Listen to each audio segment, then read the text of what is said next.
अरे काय रम्या, अरे तुझ्यासाठी आनंदाची बातमी आहे. अरे काय आनंदाची बातमी आहे. अरे तुझ्यासाठी पोरगी पाहिली ना आम्ही ना. खरं काय?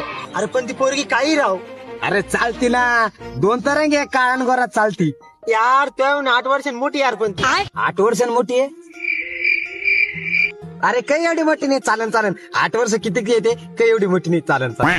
अरे यार, पोरगी चांगली आहे पण एक अजून अडचण आहे. एक अडचण आहे. हा, आता काय अडचण आहे, आता काय अडचण आहे. अरे यार, तिचं लग्न व्हायलंय आणि तिच्या नवऱ्यानं सोडून देईल तिला. चालन चालन. अरे पण 2 लेकराची माय आहे ती. 2 लेकराची माय. 2च लेकर आहे ना, काही एवढे लेकर नाही. चालन चालन, आवडली मला आवडली. मग मी फिक्स समजू का लग्न. थांब थांब, बाळू नको एवढं. तुला तर आवडे ती पोरगी, पण तिला विचारणं पण तू आवडतो की नाही तिला. येतो बरं मी, 2 पोरं वेटिंग वर आहे अजून. दुःख काय खतम नाही होता बे. ओ दादा, अरे दादा.